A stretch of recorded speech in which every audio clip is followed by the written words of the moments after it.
I want to play more of the debate as former Secretary of State Hillary Clinton and Vermont Senator Bernie Sanders continued to draw distinctions between one another during the debate. They faced off over the issue of the 2002 Iraq War vote. We differed on the war in Iraq, which created barbaric organizations like ISIS. Not only did I vote against that war, I helped lead the opposition. And if you go to my website, berniesanders.com, you will see the statement that I made in 2002. And it gives me no pleasure to tell you that much of what I feared would happen the day after Saddam Hussein was overthrown, in fact, did happen. All right, Senator, I want to stay, though. Go ahead, 30 seconds. Respectfully add, look, we did differ. A vote in 2002 is not a plan to defeat ISIS. We have to look at the threats that we face right now. I fully concede that Secretary Clinton, who was Secretary of State for 4 years, has more experience. That is not arguable in foreign affairs. But experience is not the only point. Judgment is. And once again, back in 2002, when we both looked at the same evidence about the wisdom of the war in Iraq, one of us voted the right way and one of us didn't. During the debate, Hillary Clinton also boasted she's received support from former Secretary of State Henry Kissinger. I have had the opportunity to run a big agency. I was very flattered when Henry Kissinger said I ran the State Department better than anybody had run it in a long time. So I have an idea about what it's going to take to make our government work more efficiently. The issue of the war vote, Li Fang, Hillary Clinton, as students were being taken out of her office protesting that night in 2002, she took to the floor, as many other Republicans and some Democrats did, and voted to authorize the war in Iraq. How significant that is, 14 years later, Li Fang, and that comment on Henry Kissinger's support or praise? Nothing says anti-establishment like praising Henry Kissinger on stage, right? But seriously, you know, Hillary Clinton did vote for the war in Iraq, and she defended that vote for many, many years. It wasn't until very late in the game that she kind of retracted and said it was the wrong move. But, you know, I kind of wish that the moderators pressed the candidates on other specific issues. You know, Hillary Clinton has embraced militarism in a lot of different ways.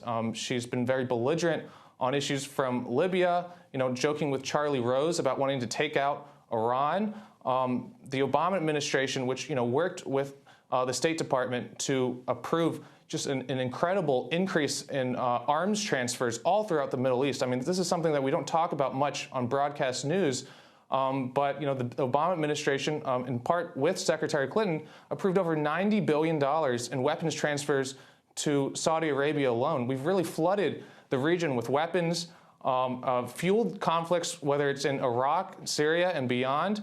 So these are tough questions, and I kind of wish that the moderators got more specific here. Beyond just the Iraq war vote and what to do in Syria, you know, how are you going to resolve these issues? You know, my colleague Zed, he did a story, I think a year ago. You know, Bernie Sanders, back in 1988, when he was campaigning with Jesse Jackson, the issue of Israel-Palestine came up. And he was asked, you know, how are we going to use our leverage to really resolve the simmering conflict that's gone on forever? And Bernie Sanders said, you know, well, you know, we could use our military support, our foreign aid to Israel, and say we were going to withhold that aid unless Israel changes its behavior. I mean, that's a pretty radical move that really could push the Israel-Palestine issue in the right direction. But we haven't seen him speak about that on the stage. We haven't seen Hillary Clinton really address the issue, except in an op-ed that she wrote a few months ago saying that she actually wants to increase military support with Israel and saying that she'll be a very strong ally with Netanyahu. So, you know, I would love to see the candidates get more specific about how they will deal with military contractors, how they'll deal with foreign policy, and really talking about a whole number of votes that we don't really hear much in public. I mean, Hillary Clinton, when she was in the Senate, voted for, with the Republicans, voting for using cluster bombs in civilian areas. I mean, this is not, the Iraq War vote was not an aberration. There's a huge pattern of votes that really show her position on foreign policy. Last response, Bertha Lewis. Well, I agree with some of what Mr. Fong had said. I adamantly opposed to the Iraq War.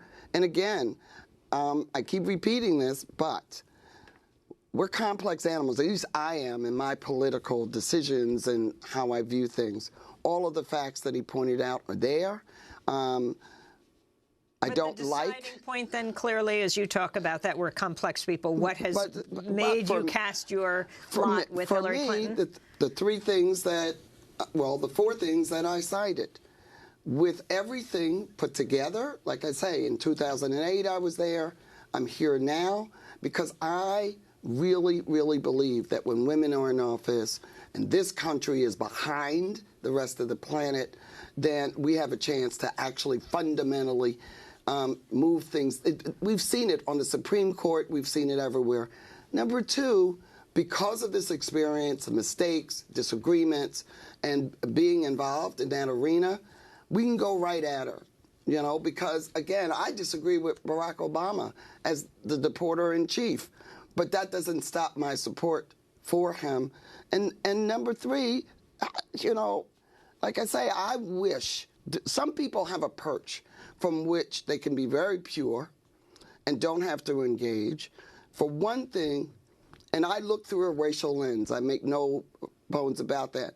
There's a movie coming out that has a trailer about Jesse Jackson going to Germany to run in the Olympics. And Jesse Owens. No, Jesse Jackson, he might have been there too. There were black people who said, don't do it, don't go.